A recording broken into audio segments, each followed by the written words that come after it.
este tiempo precioso, un tiempo sin igual. Es un tiempo donde la palabra de Dios cobra protagonismo en nuestras vidas y sobre todo estando en este tiempo que nos ha tocado vivir, sabemos la importancia de mantenernos firmes en Cristo. Y por eso quiero compartir con ustedes esta palabra, firmes en Cristo, entendiendo que cuando se avecinan las circunstancias extremas en las cuales somos expuestos, tenemos en nuestro corazón firme un ancla, y es el ancla de nuestra fe. Así que quiero saludarte allí en el hogar donde te encuentras y quisiera decirte que estas palabras que Dios prepara para que lleguen a tu corazón tendrán el propósito esencial de fortalecer nuestra fe y de afirmarnos en Cristo, que es la parte importante que nos ayuda a vivir de manera protagónica, ejerciendo los dones, talentos, cualidades y aún todas las cosas que Dios ha puesto en nuestras manos para que su nombre sea glorificado en nuestro entorno, donde Él estratégicamente ha permitido que estemos. Así que damos gloria, honra al Señor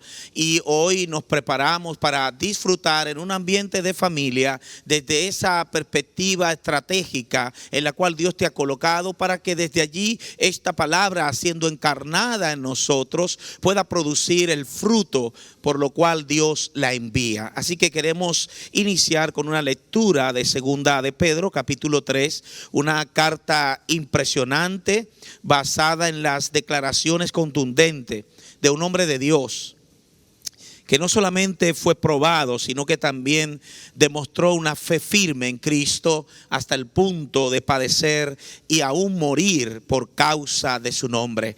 Queremos entonces elevar oración al pasar este proceso de la lectura que tenemos acá y quisiera invitarte a Segunda de Pedro capítulo 3 y vamos a estar leyendo desde el verso 11 en adelante. Segunda de Pedro capítulo 3, verso 11. Leemos la palabra.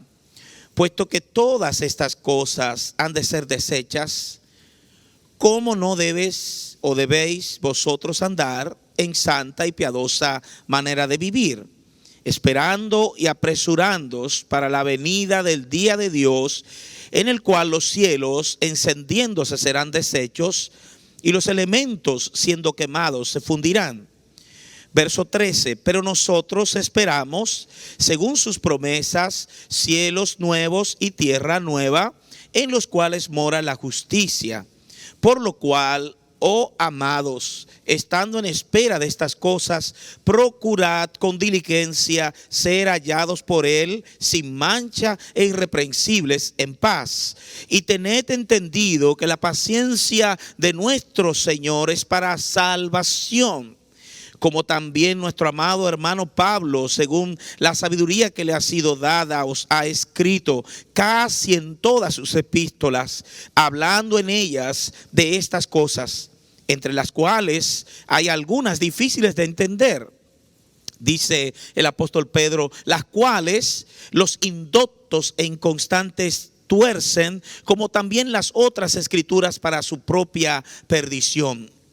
El verso 17 comienza una cláusula, concluyente y dice, así que vosotros, oh amados, sabiéndolo de antemano, guardaos, no sea que arrastrados por el error de los inicuos, caigáis de vuestra firmeza. Por eso estamos hablando de que el tema de hoy es firmes en Cristo. Y para estar firmes en Cristo, veremos algunos elementos importantes que nos ayudarán a clarificar el norte a seguir en medio de todo lo que se avecina en la tierra por causa de las agendas globales que probablemente no atinarán y estarán enfocadas en propósitos totalmente opuestos al propósito de Dios. Y el autor concluye con el verso 18 diciendo, antes bien, creced en la gracia y el conocimiento de nuestro Señor y Salvador Jesucristo. Ahí está la propuesta.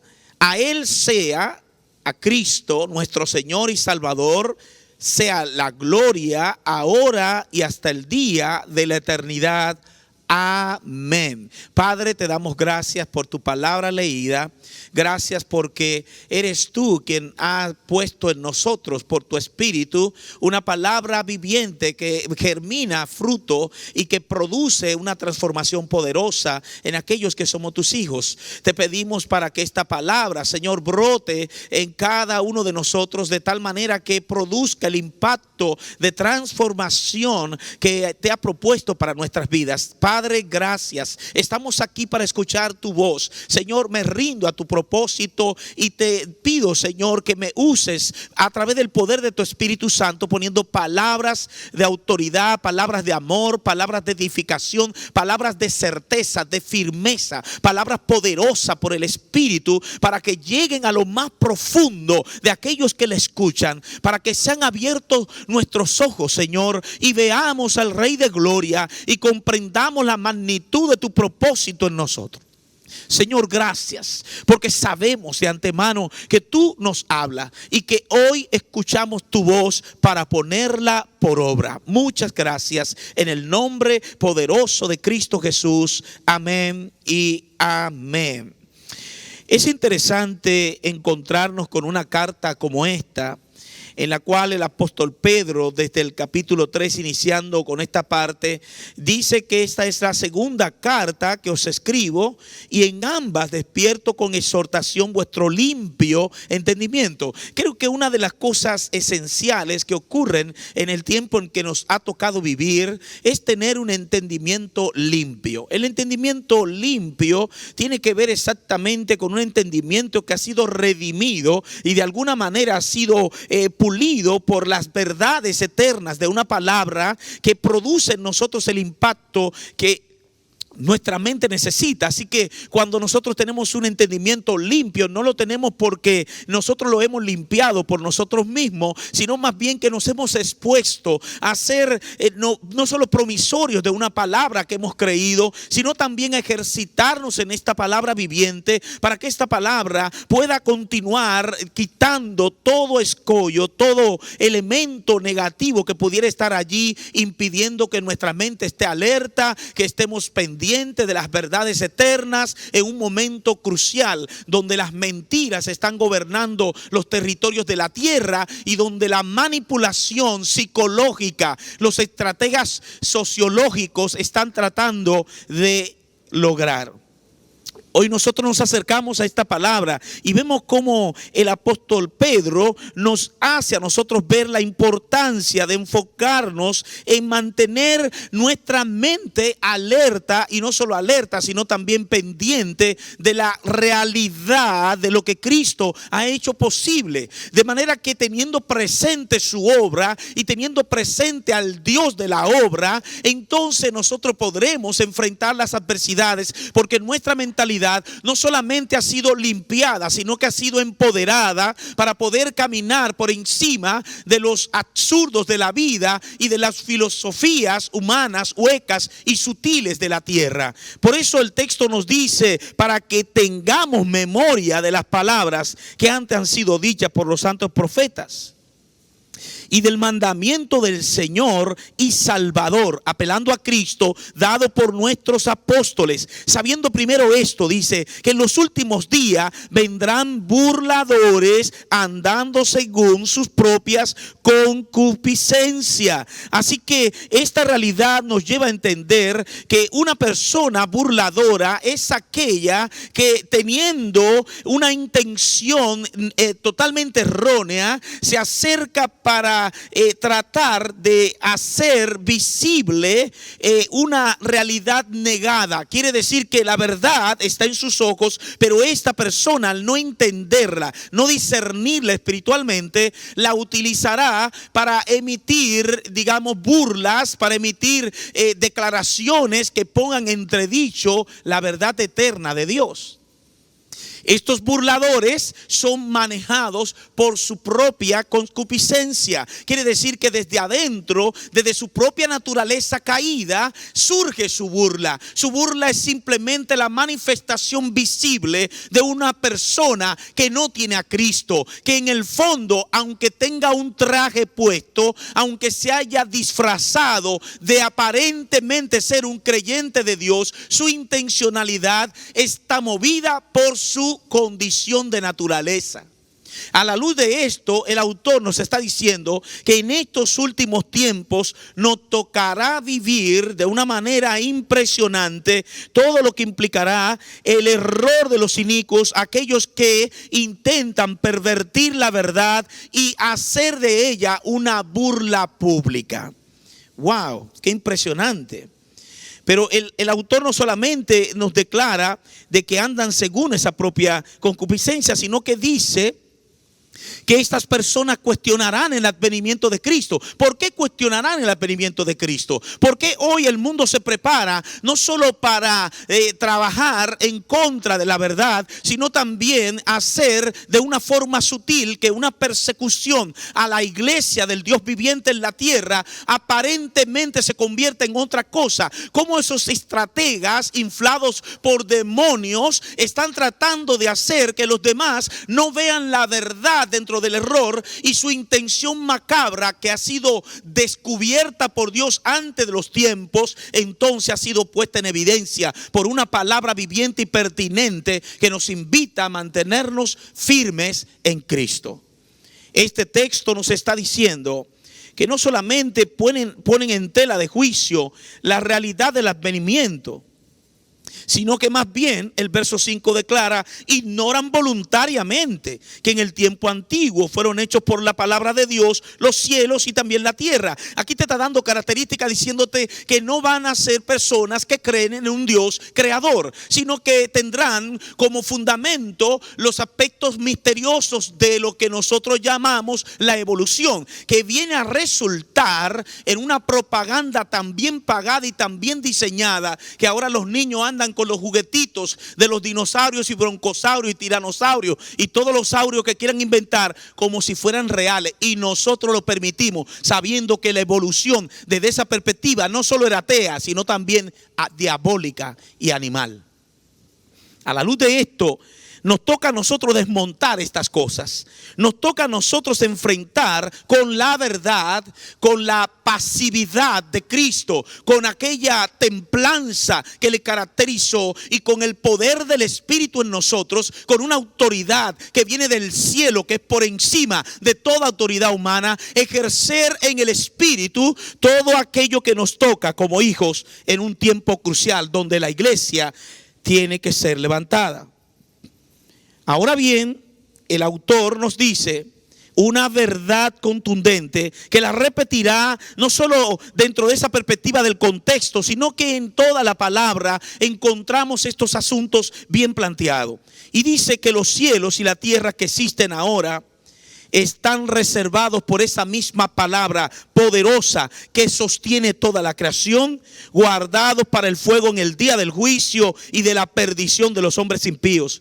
Mas, oh amados, no ignoréis esto, porque el Señor no retarda su promesa, sino que es paciente para con nosotros, no queriendo que ninguno perezca, sino que todos procedan al arrepentimiento. Este elemento me hace ver que el Dios que hemos creído es diferente a todas las deidades que se han fabricado en la tierra. Los conceptos desde la perspectiva hebrea reflejan a un Dios completamente distinto a los dioses crueles, los dioses que manipulaban, aplastaban y destruían a todos. Estos dioses conocidos en la mitología griega y conocidos en otras culturas del mundo eran dioses déspotas, eran individuos que marcaban y dañaban y destruían todo en su entorno, y de hecho si favorecían a alguien lo hacían simplemente a costa de un montón de sacrificios sacrificios que al final no garantizaban nada para la eternidad, porque a fin de cuentas no son dioses verdaderos. Solo hay un Dios y Padre de todos, del cual proceden todas las cosas, y Jesucristo, el cual es el Hijo de Dios eterno y persistente, en el cual tú y yo hemos creído, y tú y yo fundamos nuestra vida, nuestra fe y el fundamento de ella en aquel que hizo todo posible. Así que la idea del Dios puesto en evidencia en el hebreo es de un Dios perdonador. Es un Dios de misericordias eternas. Es un Dios que aporta por gracia, aún seleccionando a aquellos llamados los hebreos de una forma quizá ciertamente un poco despectiva, para referirse a aquellos que no tenían origen, que no tenían razón de ser, que no eran una nación per se. Aquellos que fueron escogidos por Dios por gracia, y por gracia siempre será todo el mundo escogido por Él. Todo está encapsulado en la persona y obra de Jesucristo, la cual es la consumación que reflejará el corazón del Dios Todopoderoso en quien hemos creído. Qué bueno. Qué bueno es que nosotros podemos decir que el Dios que hemos creído es un Dios todopoderoso, de misericordias eternas, perdonador. Y esto es importante, y quiero decirte algo interesante y relevante en esta perspectiva del perdón. Es que en hebreo hay algunas palabras para describir el perdón, y solamente 50 veces aparece una palabra que se utiliza para perdón cuando se refiere a Dios con relación al ser humano. Las demás palabras hablan y encierran un contexto donde el hombre puede ser perdonador de otro hombre. Y miren lo interesante de este concepto que estoy planteando. El concepto radica en lo siguiente, y es que cuando el hombre perdona, la palabra que se usa no está con la intención de decir que es un perdón como Dios lo da.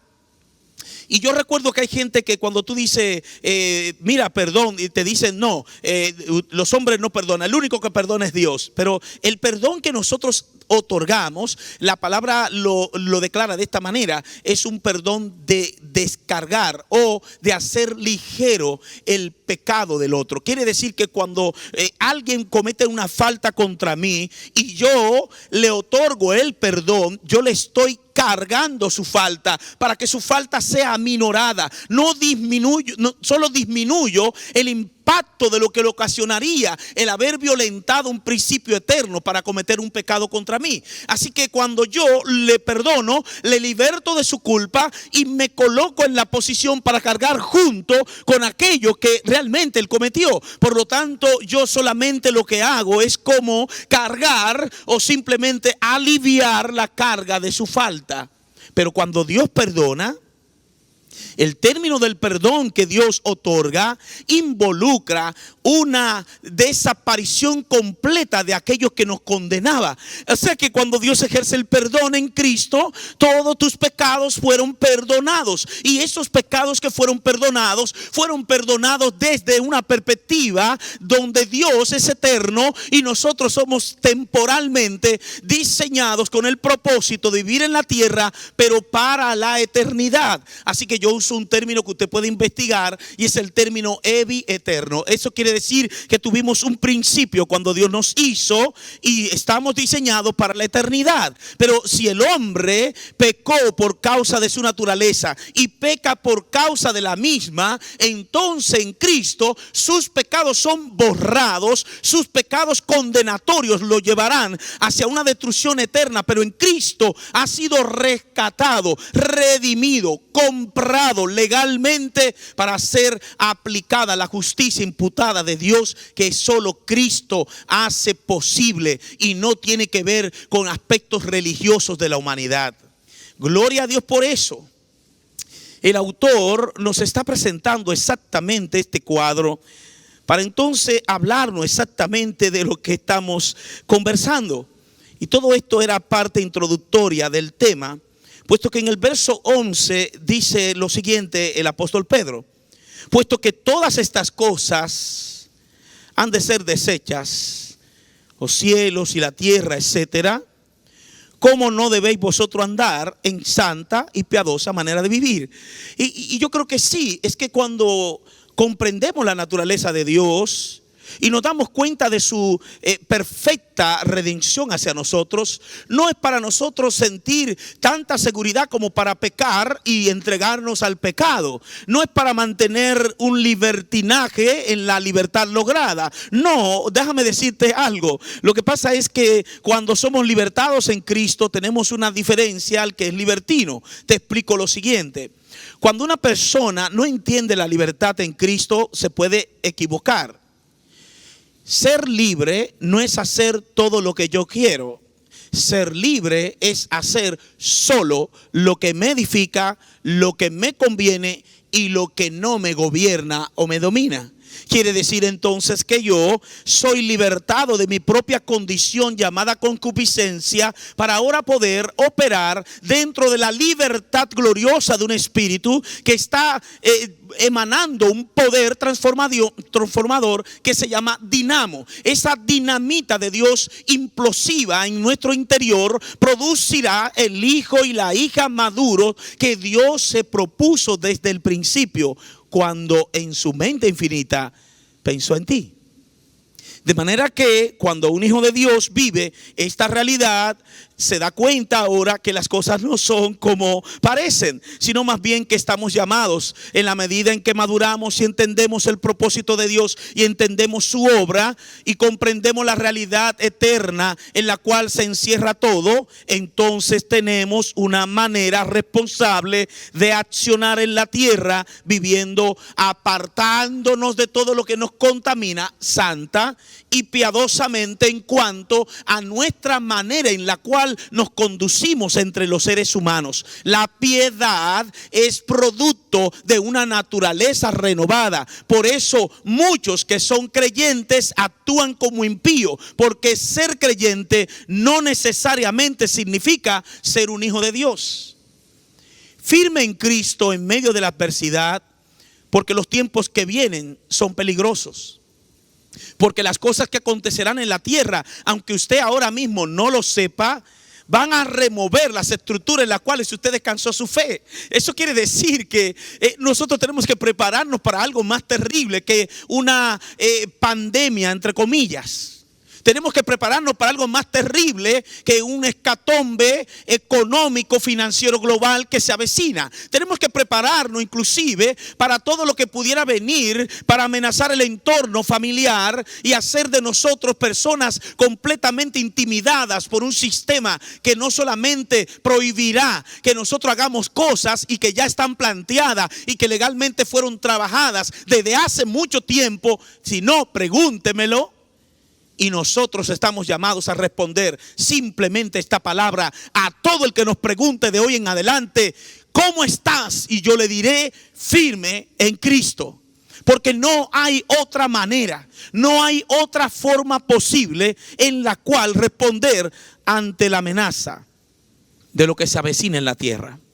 Así que el autor dice que estamos esperando y estamos apresurándonos para la venida del día de Dios, en el cual los cielos encendiéndose serán deshechos. Es una descripción, digamos, gráfica que el apóstol Pedro realiza y que otros autores, como especialmente lo señala aquí el apóstol Pablo, se ocupó ciertamente de hablar de todos estos detalles. Si no, busque segunda de Tesalonicenses capítulo 2 en cuanto a la venida del Señor y nuestra reunión con Él. Ahí el apóstol va específicamente a desmontar todas las escuelas teológicas, escatológicas, para decirnos simplemente que en la armonización de la palabra, ningún ser humano tiene autoridad para anular un texto porque no lo entiende. La Biblia está escrita por el Espíritu y debe ser interpretada por el Espíritu, no por escuelas teológicas históricas que simplemente han fallado porque han buscado sus propios intereses y han desvirtuado la verdad o ignorado alguna con tal de seguir sostenido en un fundamento equivocado.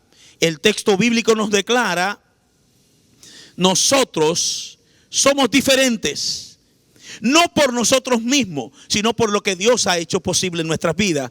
Y el verso 13 declara: pero nosotros esperamos, según sus promesas, cielos nuevos y tierra nueva.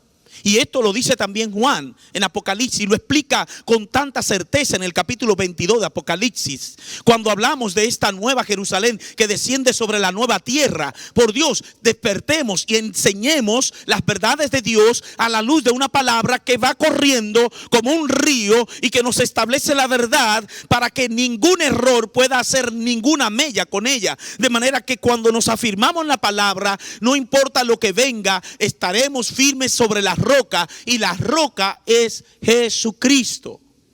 Y esto me ayuda a entender por qué razón es que acontecerán episodios que pondrán en tela de juicio la fe. Y es que muchos de nuestros líderes que hoy posiblemente tienen popularidad, posiblemente han creado un gran escenario, algún emporio religioso en la tierra, no se darán cuenta de lo que está aconteciendo, porque no hubo ni el fundamento correcto ni una motivación correcta en la mayoría de ellos. Y el texto dice: oh amados, estando en espera de estas cosas, tenemos que hacer lo siguiente. Versículo 14: procuremos constantemente, con diligencia, ser hallados por Él sin mancha e irreprensibles en paz.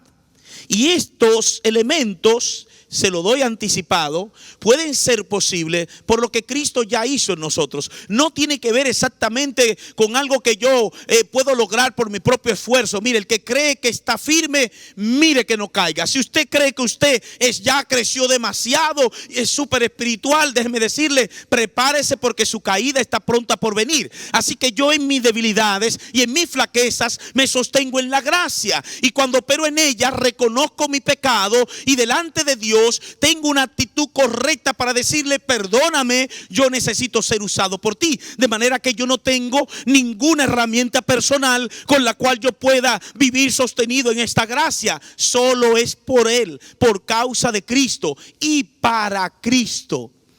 Ese es el punto. El punto es que el mundo pasa, y los deseos del mundo pasarán también, y se transformarán y se convertirán en otros tipos de deseos sutiles y malos, perversos, depravados. Es más, ya no hay quienes respondan para detener la franca declaración inmoral y la impureza ética que existe en la tierra, donde las personas que han tenido autoridad ahora la ejercen de manera incorrecta, injustamente, creyéndose con derecho para aplastar al humano, que es aquel por el cual se hicieron las cosas, que es aquel por el cual, descansando en las leyes establecidas, todo se hizo para su bien y no para su mal. Es que tenemos que tener cuidado en cómo procedemos cuando somos investidos por una autoridad. El texto bíblico nos dice que tengamos entendido que la paciencia de nuestro Señor no es simplemente un descuido, no es un abandono de su creación, es para salvación, como también Pablo lo señaló cualquier otro de los autores inspirados por el Espíritu, porque la realidad es que esta sabiduría no fue de Pablo, no fue de Pedro, no fue de Juan, no fue de Lucas, fue del Espíritu que actúa en ellos y que actúa en nosotros. Por lo tanto, todos nosotros a cara descubierta, puesto como en un espejo, esperamos y vemos la gloria de Dios que se ha de manifestar en nosotros, que nos hará ver realmente cómo fuimos conocidos por Él. De manera que en la medida en que nos empapamos de esta palabra, la encarnamos en nuestra vida, asumimos una posición firme en Cristo, entonces tendremos todo el aval y autoridad para desmentir las falsedades que estarán rondando la tierra y que probablemente será otro golpe terrible. Voy a explicarme mejor. Y me explico mejor. El texto nos dice que el apóstol Pablo, y acuérdense que Pedro dice que son difíciles de entender, casi en todas sus epístolas habló de esas cosas, entre las cuales también hay algunas difíciles de entender, dice Pedro en el capítulo 3 de segunda de Pedro, verso 16. Las cuales, estas cosas, los indoctos e inconstantes tuercen. Estas dos cosas importantes, tengo que señalarla, son indoctos y son inconstantes. Un indocto es un inexperto. Es una persona que se cree que está dotado de algo y carece de ello. Es una persona que cree conocer la palabra porque aprendió filosóficamente a dialogar y a manejar las multitudes. Pero ciertamente, si yo no me rindo al poder del Espíritu, si no estoy en la disposición de hacer morir los aspectos terrenales de mi vida para predicar una palabra que no es mía, sino del Dios vivo, entonces yo no estoy habilitado para poder operar en el Espíritu y poder ministrar el Espíritu en tu vida, porque no se trata de mí, no tiene que ver con un protagonismo humano. Entonces esos indoctos no solamente son indoctos, no solamente son fracasados teológicos que intentan demostrar su conocimiento hablando de falacias y de misterios ocultos y hablando exactamente de un lenguaje figurado que simplemente lo que crea es una alarma en aquellos que operamos en el Espíritu, porque todo aquel que ve en lo oculto cosas que no son, simplemente está inflado por sus propias concupiscencias. Son inconstantes. Y quiere decir que hoy creen una cosa y mañana creen otra. Y no solo por el hecho de que hay un proceso de transformación en nuestra mente que nos debe de llevar a una madurez y ver cómo fuimos infantiles en algunos aspectos de la fe. Sino estas personas no se sostienen en ninguna base, porque como no se fundamentan en Cristo, se fundamentan en ellos mismos. Y todas sus mentiras están basadas en su propio populismo. Por lo tanto, nunca están enfocadas en Dios. Líbrenos Dios a nosotros de encontrarnos con un inconstante de esto y un indocto de esto que nos va a llevar a nosotros a una experiencia más religiosa y sensorial que una verdadera experiencia espiritual de transformación, donde Cristo es el fundamento de todo lo que predicamos. A la luz de esta verdad, el autor nos enseña lo siguiente: así que vosotros, oh amados, sabiéndolo de antemano, guardaos, no sea que arrastrado por el error de los inicuos que son indoctos e inconstantes, caigáis de vuestra firmeza. Dios mío, ayuda a tu pueblo en este tiempo que nos ha tocado. Porque muchos nos hemos dormido, nos acostumbramos a vivir una vida de fe tan cómoda que dejamos que todos hagan y digan lo que quieren, y sin embargo nos sentimos que cumplimos con Dios solo porque nos ponemos el disfraz de evangélico. Por Dios, dejemos el ser evangélico de una vez por todas y comencemos a demostrar que somos hijos del Dios vivo. Comencemos a trabajar en la unidad del Espíritu, que es la unificación de todos aquellos que operan en la unicidad de Dios. Es que no estamos llamados a continuar declarando soy de tal religión, yo soy de tal cosa o de tal denominación. Esto no tiene que ver con denominaciones, señores. Se acabó el tiempo de las denominaciones históricas. Se acabó el tiempo, ya no nos queda tiempo. Es tiempo de poner a Cristo, de afirmar a Cristo, de revisar profundamente lo que entendimos erróneamente a la luz de una palabra que nos reta el corazón. Y es lo que pretendo hacer ahora en este enero. Proponerle a las personas que se enfrentan a la verdad y no a mí, para que viendo la verdad determinen lo que quieren creer. Porque ya no se trata de tú perseguir gente para que crean cosas. Se trata de que las personas se den la oportunidad a ser confrontados en sus malas teologías, para que entonces la teología deje de ser y para que entonces Cristo sea el todo en todos. Y esto es lo que el autor nos dice. Tengamos cuidados de ser arrastrado por los inicuos, aquellos que son inflados por motivaciones erróneas y que son inexpertos de la verdad, porque nunca han portado la verdad correctamente. Por lo tanto, en conclusión, porque ya el tiempo se me está acabando, el versículo 18 nos invita a tomar una decisión. Y es lo que yo quiero hacer contigo hoy, invitarte a tomar una decisión. El versículo 18 dice, antes bien, aquello puede pasar, pero antes bien tenemos que hacer algo.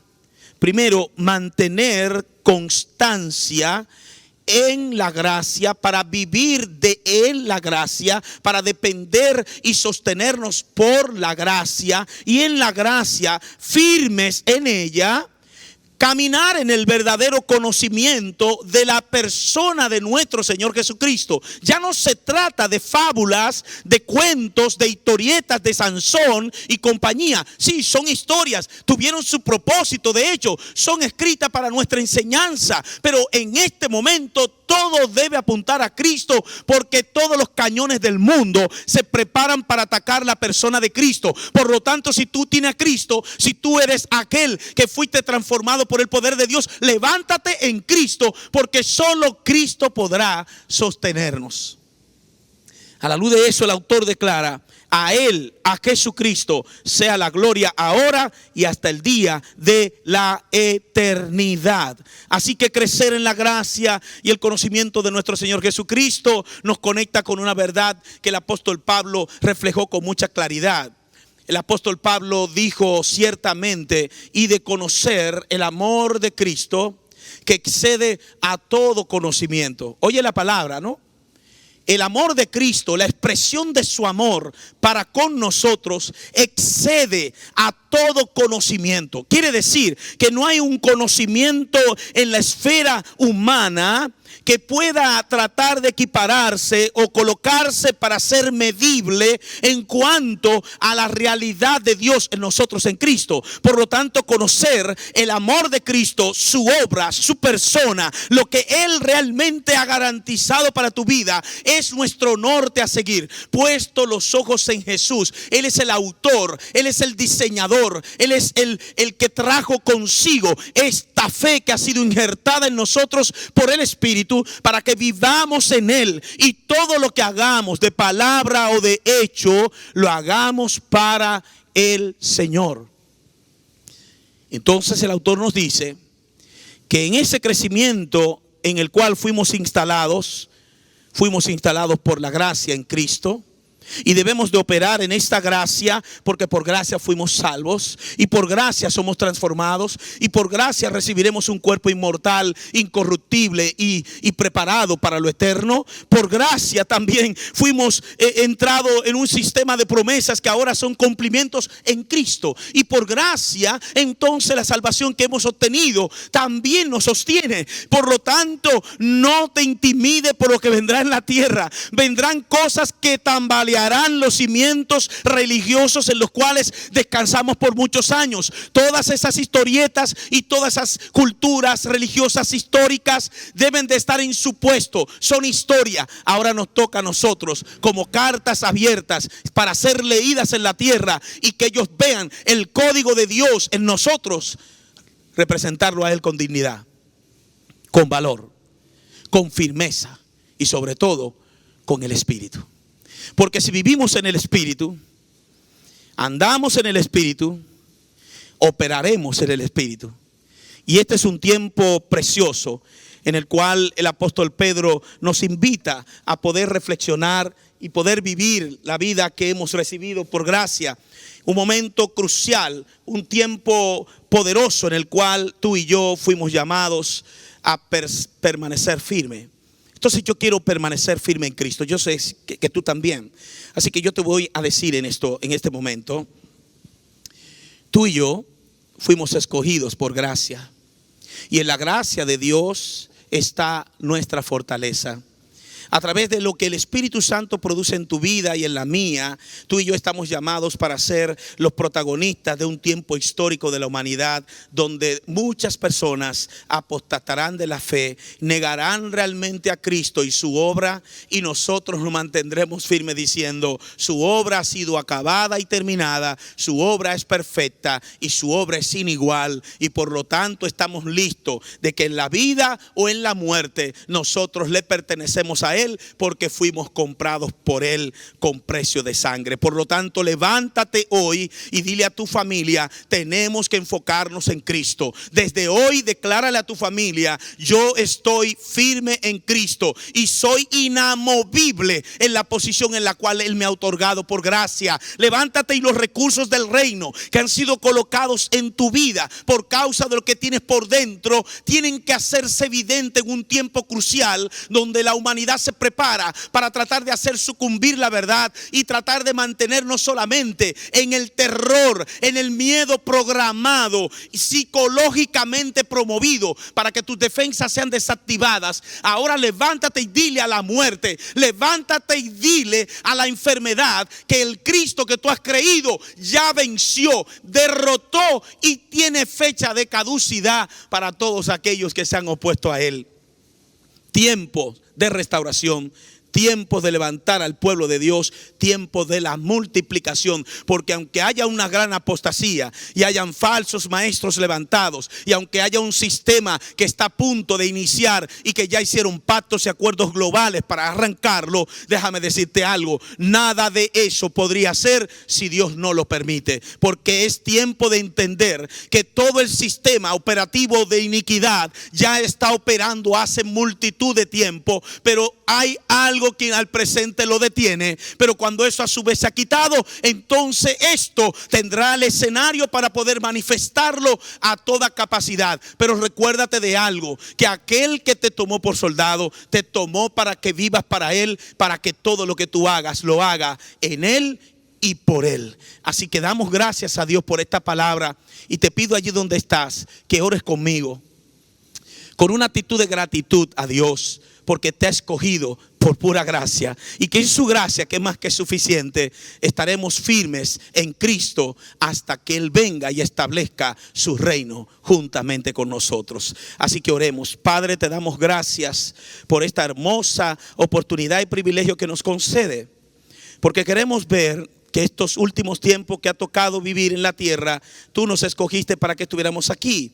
Así que somos agradecidos y estamos más que gozosos al saber que las diversas pruebas que se avecinan en la tierra no son comparables con la gloria venidera que nos espera a nosotros como hijos de Dios. Por lo tanto, hoy te agradecemos esta salvación tan grande, y te agradecemos que nos haya permitido estar en este tiempo presente del final, de los concluyentes, de los aspectos interesantes que tienen que ver con la venida gloriosa de nuestro gran Dios y Salvador Jesucristo. A Él sea toda la gloria por los siglos de los siglos. Amén. Así que en este momento te quiero decir la verdad. Yo estoy firme en Cristo. ¿Y tú? ¿En quién está firmado? ¿Cuál es tu fe? ¿Y quién es el Dios que te sostiene? Yo estoy firme en Cristo. Que Dios continúe bendiciendo tu vida. Hasta la próxima.